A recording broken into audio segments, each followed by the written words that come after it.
But first, to the 22nd of September, 1955. Well, that's a pretty important date around here because it's 70 years this year that ITV first launched.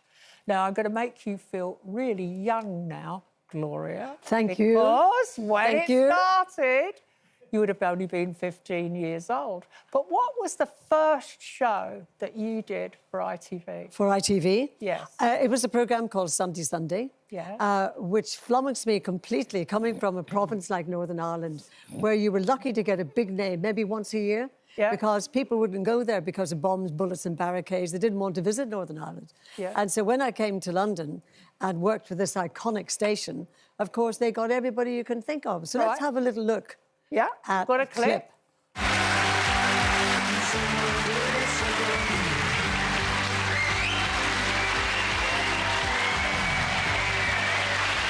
you very much indeed. Thank you. I can't really tell you how good it is to be back with you again. And here we are, raring to go with a brand new series of Sunday. I love it. The flash of leg, the colour, it's brilliant. Who did that little number for you, my dear? It wasn't Kenny, darling, I can tell you that.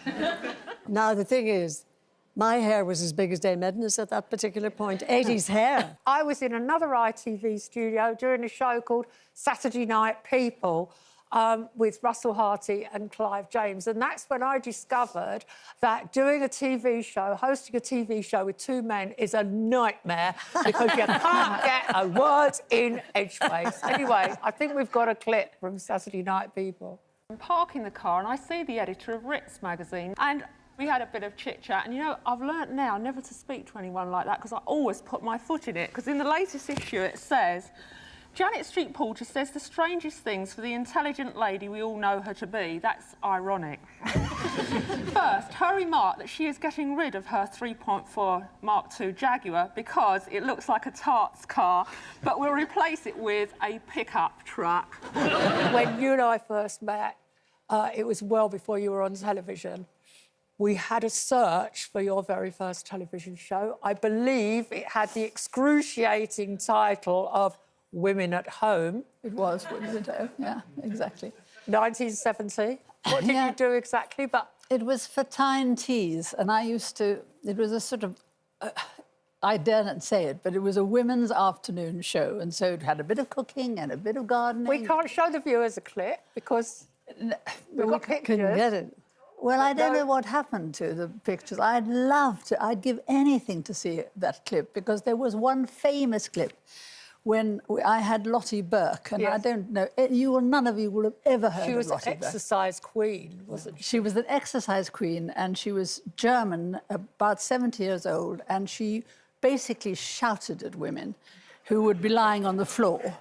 And she was very into your... She was the first to be talking about your inner core and your pelvic floor and all that stuff.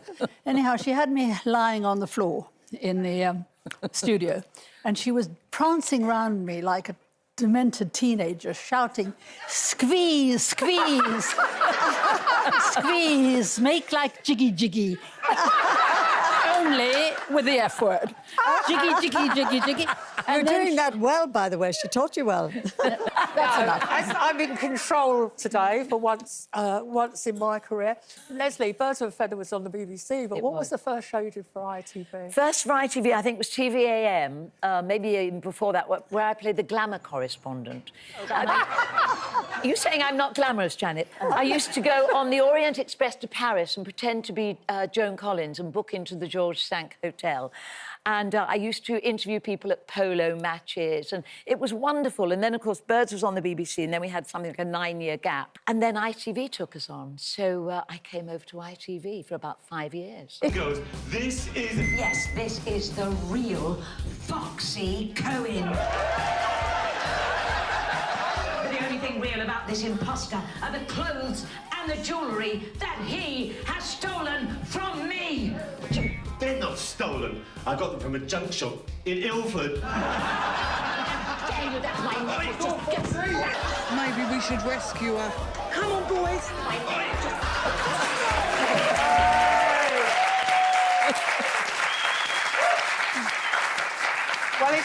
ITV that's celebrating getting older. Now terms like Power Agers and Queenagers are being used to describe older women who are not only embracing their later years, but thriving in them as well. It's a far cry from how society used to talk about ageing. So for our This Is 70 Plus show, let's shake it up and ask what the best thing is about being older. Well, I think in order to be older and to embrace it, for me, I think attitude is everything. Because when I used to get to the big fat zeros, you know, to like even 60 or 70, I used to think, oh, I hate the zeros. But then once the 0 day passed, then everything was fantastic. So I think it's all about attitude and embracing it. And quite frankly, I'm waking up every morning and think, I'm glad I'm still alive to actually enjoy it. Yeah. I must say it is good to think I'm now at a position where I can say what I want, I can think what I want, I can wear what I want. Thank you very much. But, yeah, I feel much freer now I'm older, that I don't feel, because I'm working in a different way, I just feel much, much freer. And, yeah... Do you think earlier on in your career, you cared more what people said about you? Well, I think we have to now care just a little bit because of this whole cancellation culture. Yes. But I don't know, I just feel... True, absolutely. I just feel I really do want to... And I also feel I want to travel more. I want to do what I want now. I've got to this age, I can be who I am, I can do what I want, and I'm free to do that. And, it's very liberating. You're still chatting up the men? What? Are you still chatting up the men?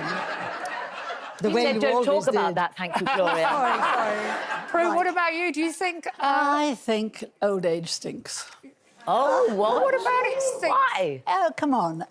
It takes me 10 minutes to get myself out of bed in the morning. Does it? Yeah, if I don't do the exercises, I can't move. Yeah, I would agree with that. And, there's all sorts of things that are wrong with old age. You know, you're sort of very conscious that this is nearly the end, though I agree that you then decide that you're going to make the most of it and have fun. I think what we're all saying is that we don't care what the people think as much as we did. And to be honest, I really don't even care if I'm cancelled, because so what? I do think now people have got... I'm with Prue on that, because I think that you have to be so careful today what you say, and you offend people without realising it. And I'm sure I offend at least 100 people every day because I've made my whole career out of speaking my mind. Yeah. And now at the age of 78, it's a kind of, well, if you don't like me, so what? Yeah. I don't care. But, you know, Leslie, you're a case in question because your mum lived to, what, 104? My mum lived to 103. She was about 4 weeks away from her 104th birthday. Yeah. Isn't that fantastic? And she was incredible. Oh. But she was amazing. I mean, she lived through 2 world wars. She was born in 1912. She played tennis in her 90s. And that's fantastic. I think it was all about keeping fit. I walk everywhere. Yeah. If I'm in Sloane Square at the hairdresser or something and I'm meeting somebody in the West End, I will walk 2 miles to get there. But is it also, as you get older, being with younger people? I mean, you've married a younger man. Yeah, that's good. I've had a few younger husbands. You've had about 4 of them. That is true. No, it's true. But then, you see, one of the things I would not like, it's not going to happen because he's much younger than me. So he's going to have to suffer when I go, I hope. You probably won't. You'll go straight off and marry somebody You else. wouldn't like to be without him. But I really would hate life without him. And I think... But have you got lots of friends? Because to be surrounded by a circle of really good friends that you've had all your life, or just people you've worked with recently, then doesn't that fill that in? It does to a certain extent, but I think now, when I was at university, I remember my mother, looking at my mother and thinking she was like 100 years old. Oh, no, I know. And she was probably late 40s. I can remember when I was a teenager looking at somebody who was 30 and thinking, 30? Yeah, but look How at did you us. get to 30? Yes. Yeah, but look at us, and now the ambition is to live to be over 100. And I think however many people, I've got some statistics, 1 in 3 people now. There are 15,000 people in this country over 100. And yet that's it used to amazing. be that the Queen sent out a card at 100. I got my mother's card at 100. At 101, I rang Buckingham Palace and said, can I have the card for 101? They said, no, we don't do it now till she's 105. And I was furious. I thought, I'll pay for it. I'm not asking it for nothing. But they don't do it at all now because there's so many of us. Yeah, so many. But actually, I wanted to pick up on, sad? if I may, something that Prue said, because I very sadly lost my husband about 4 months ago. And you're absolutely right when you say that you would hate to be without your husband. Yeah. Because no matter what age you are, if you suddenly think to yourself, gosh, I'm on my own, and I've never lived on my own. I'm rarely on my own, by the way, because of family and everything. But, you know, I've always lived with husbands. I only had 2 of them, Janet. You had about 5. Yeah. Always lived with husbands and children. And so when your partner, as in my case, and we had 30 fabulous years, I mean, great memories and everything, and people are rightly very quick to say, oh, you have all those lovely memories to keep you going. No, but now you've got to build a new life, Gloria. Yes, you do. Unfortunately, I'm a positive person. Yes. And we had a phrase in the house, what's the alternative? Yeah. And what is the alternative? You've got to try and pick yourself up, and you build a new life, and that's where the friends come in.